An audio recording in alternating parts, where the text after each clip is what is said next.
Video देखने के बाद वीडियो के डिस्क्रिप्शन बॉक्स में वीडियो के घटक से संबंधित प्रश्न पूछे गए हैं। इन प्रश्नों को अपनी कॉपी में लिखकर हल करें। वीडियो के डिस्क्रिप्शन बॉक्स में एक गूगल फॉर्म की लिंक भी दी गई है। लिंक खोलकर इस फॉर्म को जरूर भरें।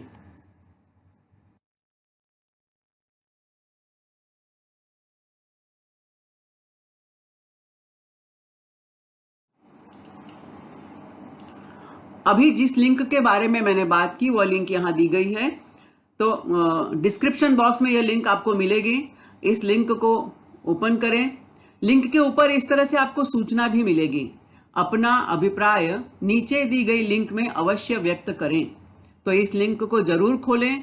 इसमें जो भी प्रश्न पूछे गए हैं उनके उत्तर आपको देने हैं।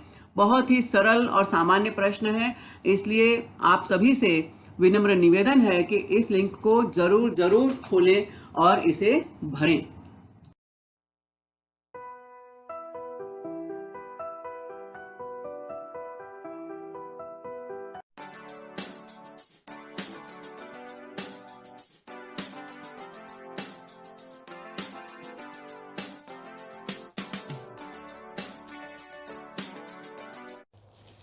नमस्कार, प्रणाम, आदाब।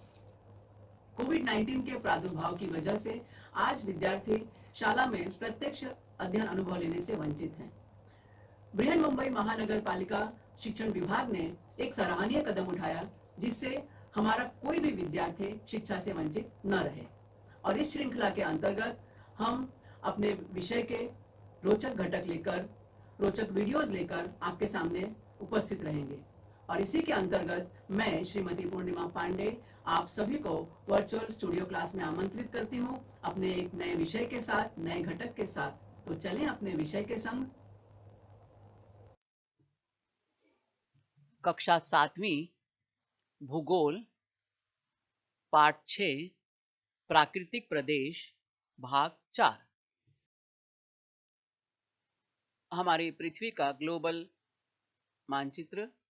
ये हमारे पृथ्वी की भूमध्य रेखा जो इन्हें दो समान गोलार्धों में बांटती है। विषुवत रेखा 23.5 अंश उत्तरी अक्षांश कर्क रेखा और 23.5 अंश दक्षिणी अक्षांश मकर रेखा। जो जो हम ध्रुवों की तरफ जाते हैं विषुवत रेखा से, चाहे वो उत्तरी ध्रुव हो चाहे दक्षिणी ध्रुव हो, जल की उपलब्धता, सूर्य प्रकाश की तीव्रता में परिवर्तन होते रहता है और इस कारण अलग अलग प्रकार के प्राकृतिक प्रदेश निर्मित होते हैं जो विषुवत रेखा से लेकर ध्रुवों तक विशिष्ट अक्षांशीय भागों में पाए जाते हैं। उष्ण तापमान व जल की उपलब्धता के आधार पर इन प्राकृतिक प्रदेशों की स्थिति एवं विस्तार निर्धारित होता है। पृथ्वी के भू प्रदेशों को प्राकृतिक प्रदेश में विभाजित किया जाता है और हमने कई प्रकार के प्राकृतिक प्रदेश देखे, मुख्य रूप से टुंड्रा प्रदेश, टैगा प्रदेश, घास के प्रदेश स्टेप्स एवं प्रेरीज, उष्ण मरुस्थलीय प्रदेश, घास के प्रदेश सूडान टाइप और विषुवत वृत्तीय प्रदेश इक्वेटोरियल रीजन। इसके अलावा स्थानीय परिस्थितियों के कारण भी कुछ प्रदेश अलग से बनते हैं और इन प्रदेशों के बारे में आज हम जानकारी प्राप्त करेंगे। ये प्रदेश हैं मानसूनी जलवायु के प्रदेश, भूमध्य जलवायु के प्रदेश और पश्चिमी यूरोपीय जलवायु के प्रदेश।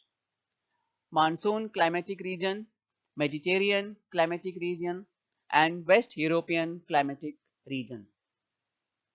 ये जो हमने अभी प्राकृतिक प्रदेश देखे, इसके पहले जो हमने नाम लिए अभी, विषुववृत्तीय प्रदेश होंगे या टुंड्रा प्रदेश या टैगा प्रदेश, ये प्राकृतिक परिस्थितियों के आधार पर बने थे। और अभी हम जो ये प्रदेशों को बारे में, जिनके बारे में हम जानकारी लेने जा रहे हैं, ये स्थानीय परिस्थितियों के कारण हैं। तो चलो जानते हैं इनके बारे में विस्तार से। विशिष्ट हवाओं के प्रभाव के कारण पश्चिम यूरोपीय व मानसूनी जलवायु वाले प्रदेश ध्यान में आते हैं। तो भूमध्य सागरीय जलवायु वाले प्रदेश अपनी वर्षाकालीन विशिष्ट कालावधि के कारण ध्यान में रहते हैं। इन प्रदेशों में शीतकाल में वर्षा होती है। तो सबसे पहले हम जानते हैं मानसूनी जलवायु के प्रदेशों के बारे में, इनकी स्थिति और विस्तार कहां कहां तक है। तो विषुवत रेखा के उत्तर एवं दक्षिण की ओर 10 से 30 डिग्री अक्षांशों के बीच, अब इसमें कौन कौन से देश आते हैं, तो भारत, फिलीपींस, वेस्ट इंडीज, उत्तर ऑस्ट्रेलिया, पूर्व अफ्रीका, मध्य अमेरिका आदि देश। यानी उत्तरी अक्षांश में, उत्तरी गोलार्ध में 10 डिग्री से लेकर 30 डिग्री के बीच, और उसी तरह से विषुवत रेखा के दक्षिण में यानी दक्षिणी गोलार्ध में 10 डिग्री से 30 अंश के बीच। यहाँ की जलवायु कैसी होती है इन प्रदेशों की, तो इन प्रदेशों के जलवायु में हम सबसे पहले देखते हैं ग्रीष्मकाल। ग्रीष्मकाल में इनका तापमान 27 डिग्री सेल्सियस से 32 डिग्री सेल्सियस होता है, यानी गर्मी अच्छी खासी पड़ती है। ठंडी के मौसम में शीतकाल में तापमान 15 डिग्री से 24 डिग्री सेल्सियस के बीच, यानी ठंडी एवरेज है, औसत है, बहुत ज्यादा ठंडी नहीं पड़ती। वर्षा 250 से 2500 मिलीमीटर तक होती है, बारिश अच्छी होती है। दक्षिण पश्चिमी मानसूनी हवाओं से निश्चित मौसम में वर्षा होती है, और वर्षा का वितरण असमान व अनिश्चित होता है। कितनी बारिश कब कहाँ होगी ये निश्चित नहीं होता, लेकिन वर्षा अच्छी होती है। यदि हम इस चित्र में देखें तो मानसूनी जलवायु के प्रदेश कहाँ कहाँ तक हमें मिलते हैं, तो सबसे पहले ये हमारी विषुवत रेखा, शून्य अक्षांश रेखा जिसे हम कहते हैं। यदि हम इसके उत्तरी गोलार्ध में हम चलें, और यह है दक्षिणी गोलार्ध, तो हम सबसे पहले देखते हैं उत्तरी गोलार्ध में 10 डिग्री अक्षांश से लेकर 30 डिग्री अक्षांश के बीच का जो क्षेत्र है, और उसी तरह दक्षिणी गोलार्ध में 10 डिग्री अक्षांश से लेकर 30 डिग्री अक्षांश के जो बीच का क्षेत्र है, वो जो होता है वो मानसूनी जलवायु का प्रदेश कहलाता है। यानी अब 10 डिग्री से लेकर 30 डिग्री तक, ये 0 अंश, ये 5 अंश, ये हमने अंदाजे 10 लिया है, और ये इसको अंदाजे 30 है, ये सब अंदाज से लिया हुआ है। और इसके हम बीच में देखें तो ये जो 10 से लेकर 30 के बीच में जितना भी क्षेत्र इस पृथ्वी पर होगा, वह क्षेत्र मानसूनी जलवायु प्रदेश कहलाएगा। ठीक है। उसी तरह दक्षिणी गोलार्ध में भी है, 10 डिग्री से लेकर 30 डिग्री के बीच में जो क्षेत्र होगा वह मानसूनी जलवायु का प्रदेश होगा। हम यदि मानचित्र में देखें तो ये विषुवत रेखा हमारी, विषुवत रेखा के उत्तर एवं दक्षिण की ओर 10 से 30 के बीच में, यानी विषुवत रेखा से हम चलें तो ये 10 डिग्री, 8 डिग्री पे हमारा भारत शुरू होता है, तो भारत से और 2 डिग्री ऊपर, तो 10 डिग्री से 30 डिग्री के बीच में जो क्षेत्र होगा उत्तर में, और उसी तरह दक्षिण में भी, तो भारत का इलाका आ गया, फिलीपींस, वेस्ट इंडीज, उत्तर ऑस्ट्रेलिया, ये उत्तर ऑस्ट्रेलिया का क्षेत्र आया, ईस्टर्न अफ्रीका यानी पूर्व अफ्रीका, और मध्य अमेरिका यानी ये मध्य अमेरिका का इलाका। इस तरह के अनेक और भी अन्य देश हैं जो मानसूनी जलवायु के प्रदेश के अंतर्गत आते हैं।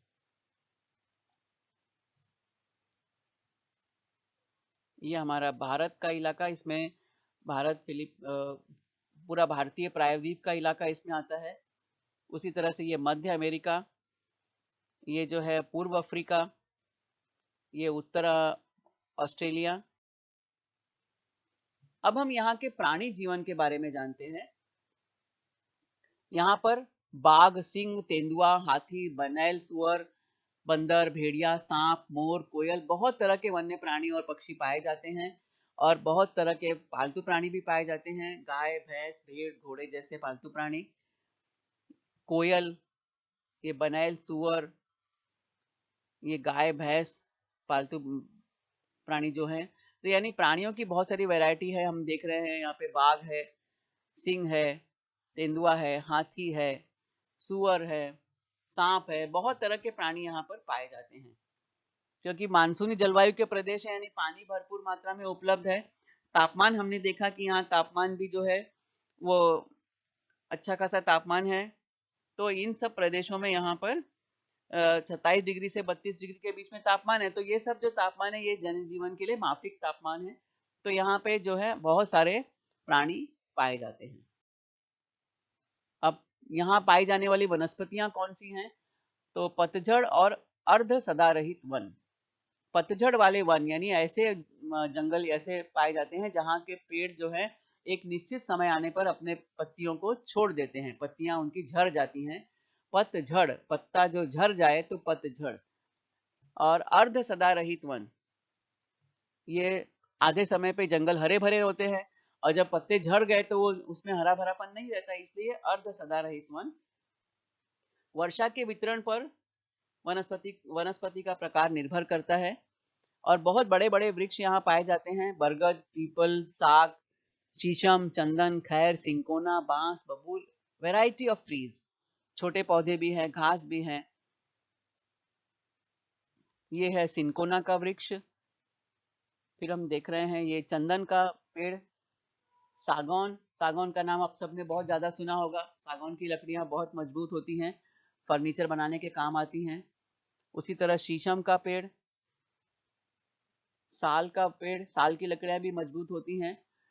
पहले आपको ध्यान में होगा कि जब रेलवे की पटरियां पे, तो अब तो इस पे सीमेंट के स्लीपर होते हैं, पहले लकड़ियों के स्लीपर लगे होते थे पटरियों के बीच, वो साल की लकड़ियों के होते थे। शीशम का पेड़ बहुत घना पेड़ होता है और बबूल जैसे कटीले पेड़ भी पाए जाते हैं। अब हम देखते हैं यहाँ का मानवीय जीवन। छोटे छोटे अनेक देहात होते हैं, गांव का विस्तार ज्यादा होता है और भोजन और वेशभूषा में बहुत सारी विविधता होती है। क्यों विविधता होती है? कि जहां जैसी वनस्पति होगी लोग वैसा ही भोजन करेंगे। जनसंख्या मुख्यतः प्राथमिक व्यवसाय करती है।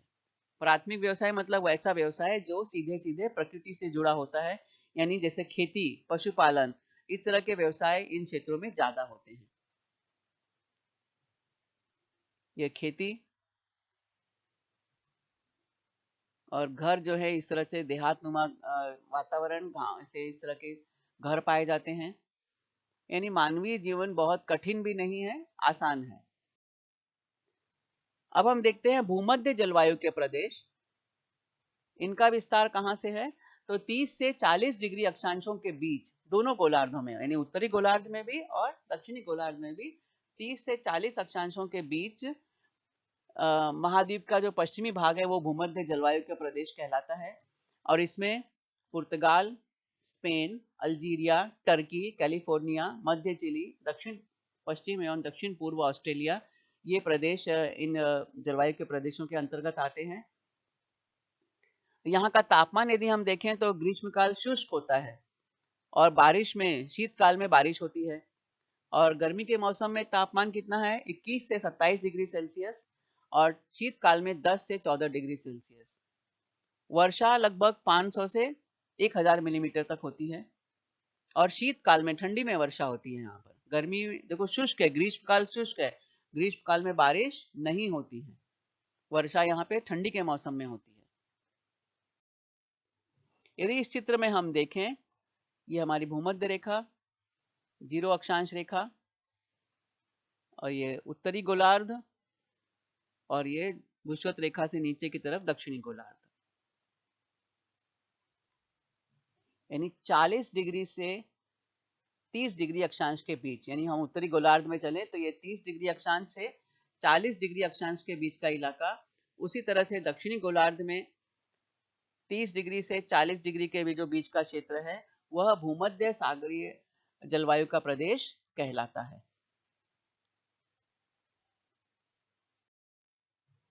यदि हम मानचित्र में देखें तो ये जो पूरा इलाका है, पुर्तगाल, स्पेन, अल्जीरिया, टर्की, ये सारा यहाँ पर क्षेत्र आ जाता है। ये कैलिफोर्निया का इलाका आ जाता है। ये मध्य चिली का क्षेत्र है। दक्षिण पश्चिम एवं दक्षिण पूर्व ऑस्ट्रेलिया, ये जो क्षेत्र है ये भूमध्य जलवायु के प्रदेश कहलाते हैं।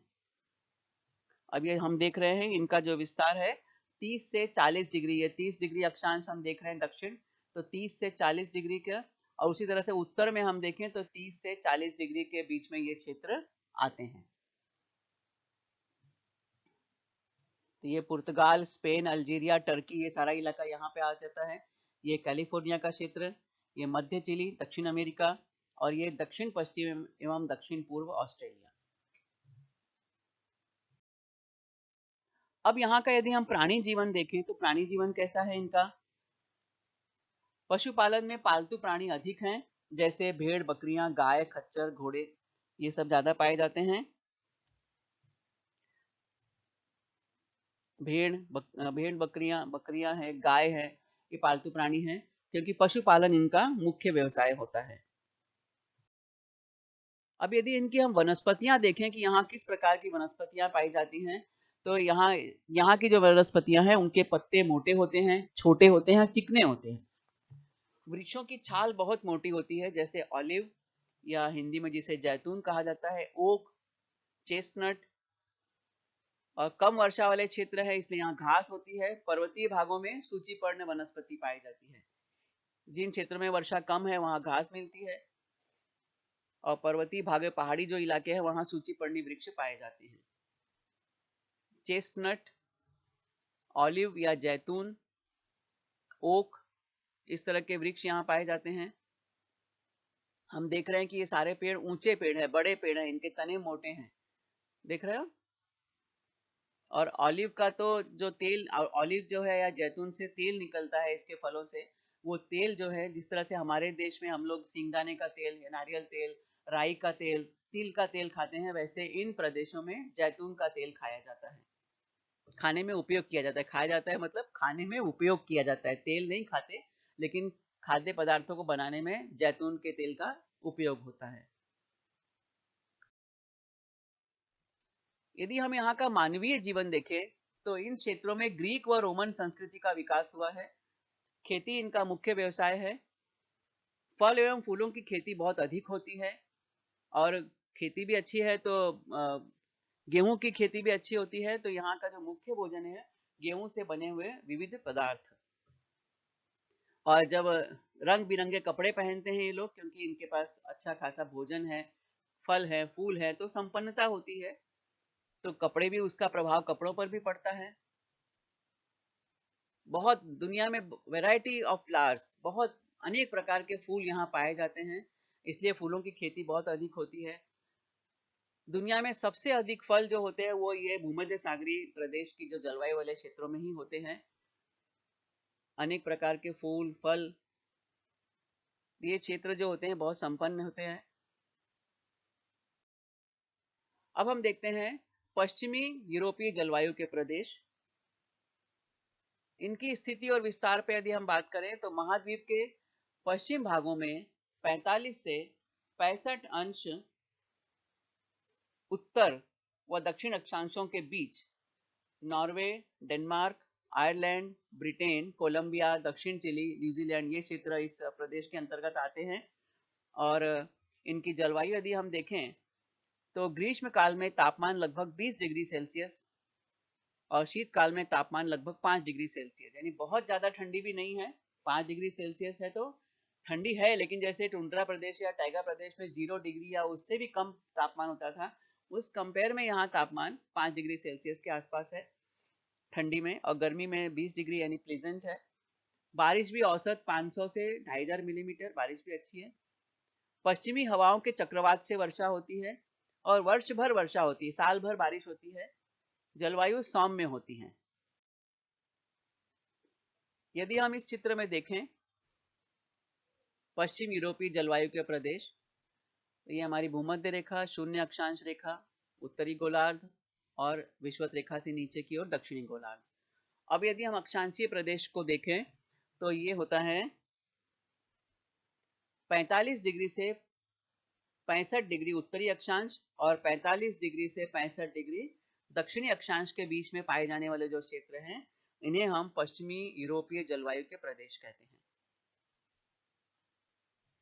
ये इलाका। अब यदि हम इसे मानचित्र में देखें तो ये हमारे पृथ्वी का ग्लोब का मानचित्र है। ये हम देख रहे हैं 45 से 65, ये 40 डिग्री अक्षांश रेखा, ये हम उससे थोड़ा ऊपर लेते हैं। 45 डिग्री से ये 65 डिग्री अक्षांश के बीच में आने वाला क्षेत्र।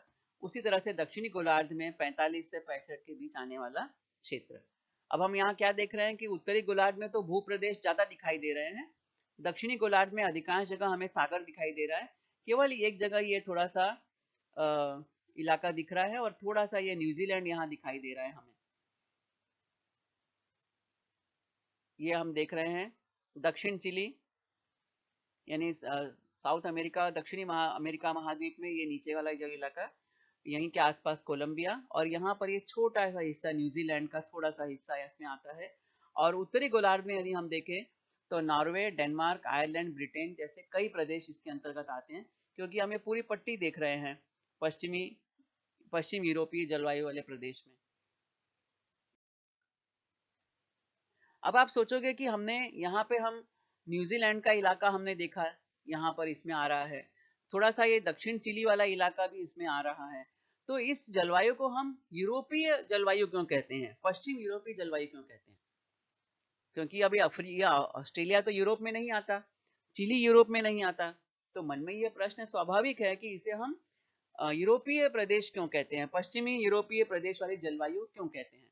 तो इसका कारण है बच्चों, इस जलवायु प्रदेश का सर्वाधिक भाग पश्चिमी यूरोप में है, अतः इसे पश्चिमी यूरोप जलवायु प्रदेश कहा जाता है। ठीक है, ये अपने नॉर्वे, डेनमार्क, आयरलैंड, ब्रिटेन, ये सारे अधिकांश इलाके जो है ये पश्चिमी यूरोप वाले क्षेत्र हैं, इसलिए इस जलवायु का नाम ही रख दिया गया है पश्चिमी यूरोपीय प्रदेश की जलवायु।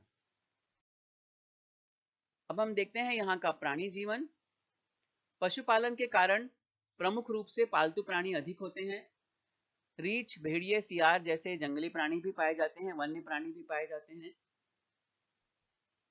सियार, रीछ,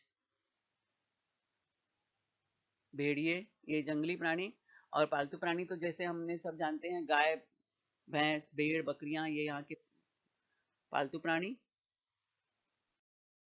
अब हम देखते हैं यहाँ की प्राकृतिक वनस्पतियां कौन कौन सी होती हैं। तो साल भर हरी भरी घास यहाँ रहती है।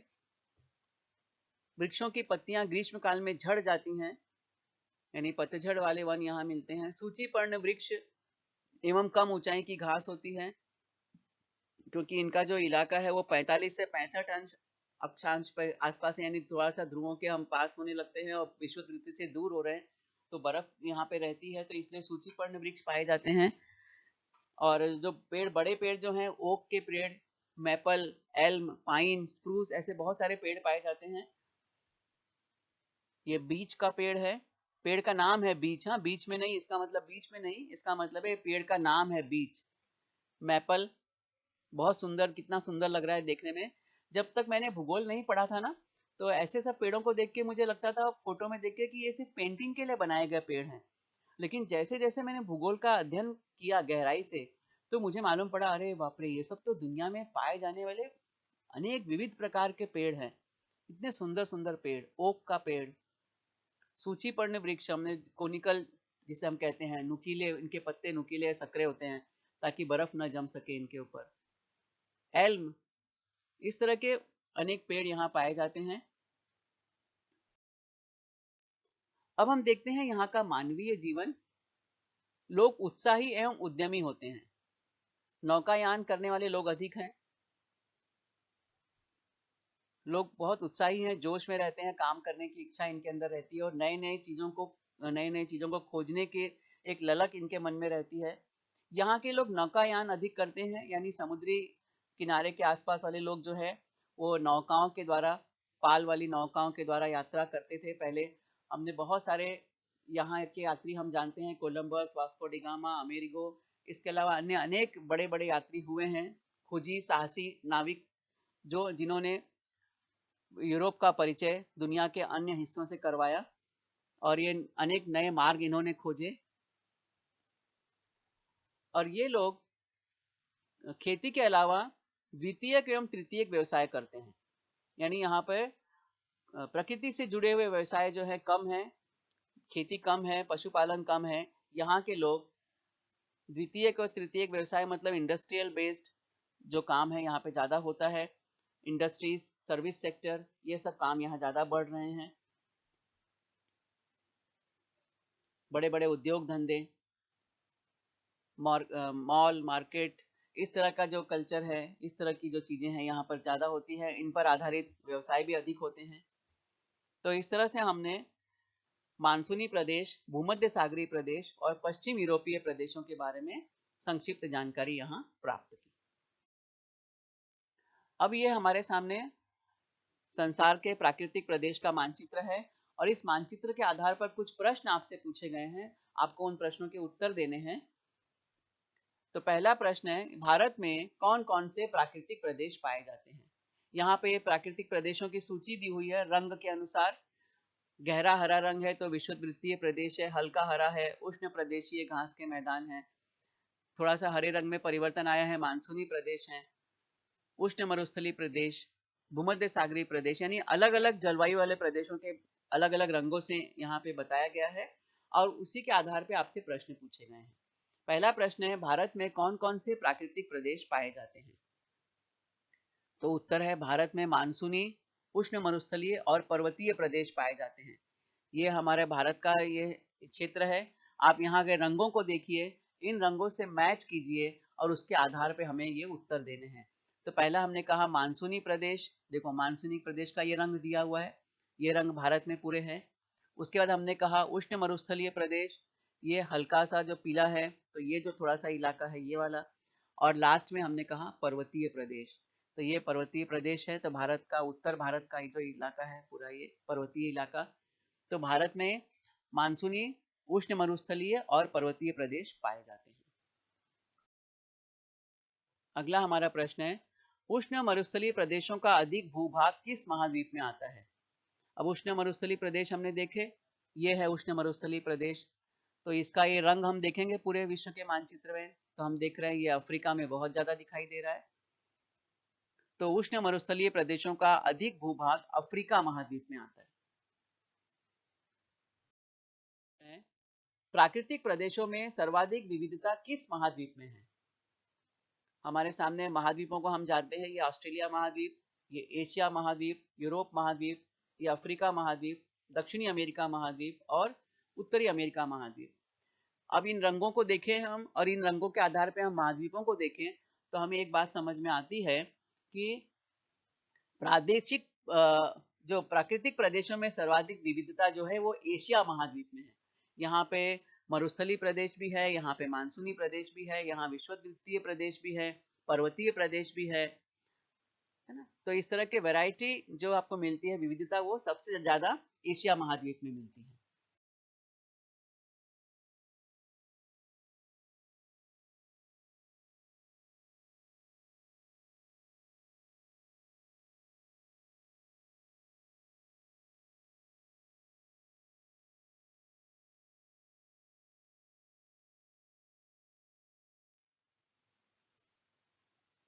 संसार की तुलना में किस प्राकृतिक प्रदेश का क्षेत्रफल अधिक है। संसार की तुलना में टैगा प्रदेश का क्षेत्रफल सबसे अधिक है। अगला प्रश्न है, उत्तरी गोलार्ध की तुलना में दक्षिणी गोलार्ध में प्राकृतिक प्रदेश कम मात्रा में क्यों है। बहुत अच्छा प्रश्न है। उत्तरी गोलार्ध की तुलना में दक्षिणी गोलार्ध में भूभाग का विस्तार अपेक्षाकृत कम है, महासागरों का विस्तार अपेक्षाकृत अधिक पाया जाता है। मैंने पहले भी कहा था कि दक्षिणी गोलार्ध में महासागरीय इलाका अधिक है, जलीय क्षेत्र अधिक है और उत्तरी गोलार्ध में जमीनी भाग ज्यादा है। तो जहाँ जमीनी भाग ज्यादा है तो वहाँ प्राकृतिक प्रदेश भी अधिक होंगे और दक्षिणी गोलार्ध में जमीन वाला हिस्सा कम है, पानी का हिस्सा ज्यादा है, इसलिए यहाँ प्राकृतिक प्रदेश कम मात्रा में है। अंटार्कटिका महाद्वीप जैसी परिस्थितियां और कहाँ दिखाई देती हैं। अंटार्कटिका जैसी स्थिति और कहाँ दिख रही है। तो अंटार्कटिका जैसी स्थिति हमें कहाँ दिखती है, ग्रीनलैंड में दिखती है। यहाँ पर ये ग्रीनलैंड का क्षेत्र है। तो जैसे अंटार्कटिका में साल भर बर्फ छाई रहती है, तापमान कम होता है 0 डिग्री से कम, -20 -30, तो वैसे ही स्थिति ग्रीनलैंड में भी होती है। यह वीडियो देखा, सुना और समझा। मुझे पूरा विश्वास है कि यह वीडियो आपको पसंद आया है। इसे अधिकाधिक देखें, लाइक करें, सब्सक्राइब करें, अपने साथियों के साथ शेयर भी करें। आपके सुझाव और आपके कमेंट्स नीचे कमेंट्स बॉक्स में अपेक्षित हैं। कृपया हमें इनसे जरूर अवगत कराएं। तो मिलते हैं अगले वीडियो में किसी नए विषय के साथ, किसी नए घटक के साथ। तब तक धन्यवाद।